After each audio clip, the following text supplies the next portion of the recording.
दोस्तों, मेरा नाम आरव है। अभी मेरी उम्र 21 साल है। 1 वर्ष पहले ही मैं इंजीनियरिंग करने उड़ीसा गया था। उधर हॉस्टल तो मुझे मिल गया था, लेकिन मैं हॉस्टल में सही से खुद को एडजस्ट नहीं कर पाया। 2 हफ्ते में ही मैंने हॉस्टल का खाना खाना कम कर दिया था। मुझे उधर मन नहीं लग रहा था। मैंने जब पापा को कॉल करके इस बात को बताया, तो उन्होंने मुझे हॉस्टल छोड़ देने को कहा। मैंने हॉस्टल छोड़ कुछ 1 किलोमीटर की दूरी पर एक रूम किराए पर ले लिया। वह मकान एक प्राइवेट स्कूल की अध्यापिका का था। मेरे एक दोस्त ने उनसे मिलवा दिया था। मैंने मकान मालकिन से बात की तो पता चला कि वो यहाँ अकेली रहती हैं। उनका एक बेटा भी था जो बोर्डिंग स्कूल में पढ़ता था और वो वहीं रहता था। मकान मालकिन का नाम माया था। उनकी उम्र यही कोई 88-40 साल की रही होगी, लेकिन दिखने में वो 25 साल की खूबसूरत बला लगती थीं। मैंने रूम के लिए उनसे बात की तो उन्होंने साफ सफाई को लेकर कुछ शर्तें रखीं और मैंने वो सब स्वीकार कर लिया। उन्होंने कहा, ओके, कब से रहना शुरू करना है? मैंने जवाब देने की जगह सीधे कमरे की चाबी मांग ली, क्योंकि कमरा तो मैंने पहले ही देख लिया था। मैडम ने मुझे चाबी सौंप दी। मेरा कमरा ऊपर था और ऊपर कई सारे कमरे बने थे जो किराए पर लग चुके थे। वो दिन रविवार का था, तो मैंने कमरे की साफ सफाई करना शुरू कर दिया। मैं कमरे में झाड़ू मारकर अपनी किताबें आधी रैक पर जमा ही रहा था कि किसी की आवाज आई। आरव, किसी भी चीज की जरूरत हो तो मांग लेना। पीछे मुड़कर मैंने देखा तो ये मेरी मकान मालकिन मैडम थीं। मैंने बस जवाब में जरूर कह दिया और किताबें रखता रहा। दिन भर में मैं रूम में सेटल हो गया। शाम को बाथरूम में नहाकर मैं छत पर टहलने चला गया। मैं छत पर ईयरफोन लगाकर बस प्रकृति का नजारा देख रहा था। तभी किसी ने मेरे कान का ईयरफोन हटा दिया। मैंने पीछे मुड़कर देखा तो आंटी थीं। मैडम ने मुस्कुराते हुए कहा, कितनी देर से आवाज लगा रही हूँ? कितने तेज वॉल्यूम पर गाना सुन रहे हो? किसी की आवाज ही कान तक नहीं जा सकती। नहीं मैडम, वो मेरी आदत है वॉल्यूम ज्यादा करके सॉन्ग सुनने की, मैंने कहा। और फिर मैंने ईयरफोन हटा दिए और मैडम मेरा पूरा बायोडाटा पूछने लगी। किस कॉलेज से हो? घर कहाँ है? पापा क्या करते हैं? आदि इत्यादि। मैं नजरें झुकाकर मकान मालिक जी के सवालों का जवाब देता रहा। फिर उन्होंने अपने बारे में भी बताया कि उनके पति की एक रोड एक्सीडेंट में डेथ हो गई थी और उनका एक 13 साल का बेटा है जो बोर्डिंग स्कूल में पढ़ता है। मैंने सॉरी कहकर अफसोस जताया। उन्होंने बताया कि वो अपने पति को बहुत मिस करती हैं। आंटी बताते बताते काफी इमोशनल हो गई थीं। मैंने ट्रैक चेंज करना जरूरी समझा और आसमान की तरफ देखते हुए कहा, मैडम, आज मौसम कितना अच्छा है ना? तो मकान मालिक जी बोली, अरे भुवनेश्वर में ऐसा ही मौसम रहता है। तुम नए आए हो ना, जल्द ही आदत हो जाएगी। चलो तुम्हें चाय पिलाती हूँ। आंटी ने हल्की मुस्कान के साथ कहा। तो मैं उनके साथ चलने को राजी हो गया। मैं मैडम के साथ नीचे उनके कमरे में आ गया और मैडम चाय बनाकर ले आई। हम दोनों पीते पीते कैरियर से लेकर राजनीति पर चर्चा करने लगे। अब रात काफी हो गई थी, तो मैंने आंटी जी से अपने कमरे में जाने का इजाजत मांगी। जब मैं जाने लगा तो मकान मालिक जी बोली, आरव, तुमसे बात करके अच्छा लगा। तुम बहुत अच्छे लड़के हो। तुम अपना नंबर दे दो, मैं व्हाट्सएप कर देती हूँ। फिर किसी भी चीज की जरूरत होगी तो मुझे बता देना। अपना नंबर बताना जरा।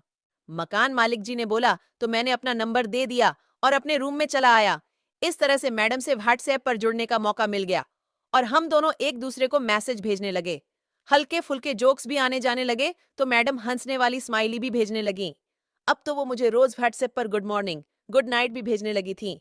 देखते देखते 1 महीना गुजर गया। अब मेरे मन में आंटी को लेकर कोई गलत विचार नहीं था। मैंने महीना पूरा होने से पहले ही मैडम को रूम का किराया दे दिया। अब आंटी को और भी ज्यादा अच्छा लगने लगा था कि मैं वाकई एक अच्छा लड़का हूँ। भारत में आप कैसे भी हों, उससे फर्क नहीं पड़ता, लेकिन रूम का रेंट सही समय पर मिल जाना चाहिए।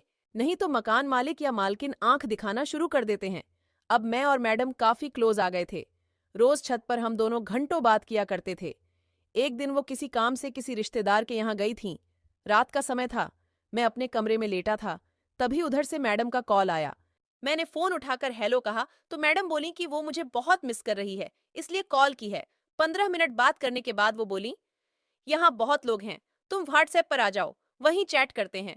व्हाट्सएप पर उस दिन हम दोनों में काफी देर तक चैट हुई। उस दिन आंटी मुझे बार बार दिल वाला इमोजी भेज रही थी। मुझे भी अच्छा लग रहा था। फिर रात अधिक होने पर हम दोनों सो गए। दूसरे दिन भी आंटी वापस नहीं आई, लेकिन उनका मैसेज ठीक रात के 8 बजे आ गया। मैडम बोली, आरव, मैं तुमसे कुछ कहना चाहती हूँ। मैंने कहा, जी मैडम, बोलिए। तो उन्होंने बोला कि वो तुमसे प्यार करने लगी है। मैं उनकी बात सुनकर सन्न रह गया और बोला कि नहीं मैम, ये सही नहीं है। आप और मेरा कोई जोड़ नहीं है। मैं अभी पढ़ाई कर रहा और आप तो एक बच्चे की माँ हो। मेरी बात सुनकर मैडम ने कहा कि इससे क्या हुआ, मेरा एक बेटा है तो क्या मैं किसी से प्यार नहीं कर सकता? क्या मैं तुमको अच्छी नहीं लगती? मैडम की बात सुनकर मैंने कहा कि ऐसी बात नहीं है, आप मुझे बहुत अच्छी लगती हो। लेकिन तब मैडम ने कहा कि कोई लेकिन यकीन नहीं, अगर मैं तुम्हें अच्छी लगती हूँ तो आप रिप्लाई कर दो और नहीं अच्छी लगती तो भी बता दो। अब तो मैं बुरी तरह फंस गया और मैंने हम लिखकर भेज दिया।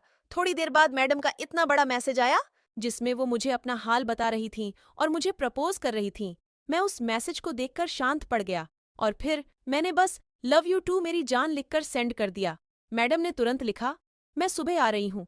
अगले दिन संडे था तो मैं काफी रात तक सोचता रहा कि मैंने कोई गलती तो नहीं कर दी। ये सब सोचते सोचते कब मेरी आंख लग गई मुझे पता ही नहीं चला। मैं सुबह उठ के अपने कमरा में मोबाइल चला रहा था, तभी पीछे से आकर मैडम ने मुझे पकड़ लिया। उनका सानिध्य पाकर मैं गदगद हो गया और मैंने मैडम को प्यार से देखा। उन्होंने दरवाजे की ओर देखा तो मैंने दरवाजे को लॉक कर दिया और हम दोनों एक दूसरे के इश्क में खो गए। फिर हम दोनों बैठकर बात करने लगे। इतना सब हो रहा था, मगर मुझे उनकी तरफ से पहल होने का इंतजार था। मुझे कुछ समझ नहीं आ रहा था कि मैं क्या करूं। तभी मैंने अचानक से उनको एक पप्पी ले ली। इस पर मैम मुस्कुरा दी और उसके बाद हम दोनों प्यार का गोता लगाने लगे। मैम को भी काफी सालों बाद ये गोता नसीब हुआ था तो उन्होंने कई डुबकी लगाई। फिर वो सबके बाद हम दोनों सो गए। सुबह 4 बजे आंटी अपने कमरे में नीचे चली गईं, लेकिन हमारा ये गोता जब तक मैं उनके यहाँ था तब तक चलता रहा। दूसरा दिन मैडम ने मेरे को शाम के समय कॉल किया और बोली, काल तो तुमने मुझे कुछ नहीं किया। मैंने कहा, मैम मेरे लिए ये सब पहला है ना, इसलिए मेरे को उतना आइडिया नहीं है। मैडम बोली, कोई बात नहीं, हम आपको बता देंगे। मैंने कहा, ठीक है मैम। फिर कुछ देर बाद मैम आया। मैम ने मेरे को बोली कि मैडम ने बहुत सेक्सी और हॉट कपड़े पहने हुई थी। बोली, आरव तुम मुझे बहुत अच्छे लगते हो। मैडम ने कहा, चलो मैं तुम्हें जो कहता हूं वो करो। मैंने कहा, ठीक है मैडम। मैम ने कहा, सबसे पहले मेरे को किस करो। मैं किस करने लगा। उसके बाद संतरा को दबाने लगा। मैडम के शरीर पे आग जलने लगा और मेरा जोश काफी बड़ा हुआ था। कुछ देर बाद मैडम बोली, आरव अब मत तिरपाओ, मैं 5 महीने से प्यासी हूं। मुझे इस तरह बहुत मजा आने लगा और मैडम को भी। हमारे बीच काम दे दनादन चल रही थी। कुछ देर बाद मैंने मैडम को अपने ऊपर आने को कहा। अब तुम्हारा सामान मेरे मुंह में डालो, मैडम ने कहा। मैम के मुंह से सुनकर मुझे बहुत अच्छा लगा और मेरा जोश काफी बढ़ गया। मैं मैम की दोनों के बीच में आ गया और उनकी सुरंग पर मेरा सामान डालने लगा। कुछ मिनट ऐसे ही करने के बाद हम दोनों कमरा से उठकर बाहर गए और एक दूसरे को साफ किया। मैं बोला, मैडम मैं सच कहूं तो मैंने कभी नहीं सोचा था कि मुझे आपके जैसी मिलेगी। आपके जैसी गर्लफ्रेंड पाकर मेरी तो लाइफ ही बन गई। उसके बाद हम दोनों फिर से बिस्तर पर आ गए। मैम बोली, चलो एक बार फिर से मजा लेते हैं। उस दिन मैंने मैम को 2 बार मजा दिया। उसके बाद मैम अपने घर चली गई। हमारा रिलेशनशिप आज भी उसी तरह का है। जब भी मौका मिलता है हम दोनों खूब मजे करते हैं। दोस्तों, ये कहानी आप लोगों को कैसी लगी कमेंट बॉक्स में जरूर बताइएगा और वीडियो को लाइक कर दीजिएगा। अगर कहानी अच्छी लगे तो चैनल को सब्सक्राइब करना ना भूलें। आप लोग मुझे ऐसे ही सपोर्ट करते रहें और अपना प्यार बनाए रखें। धन्यवाद।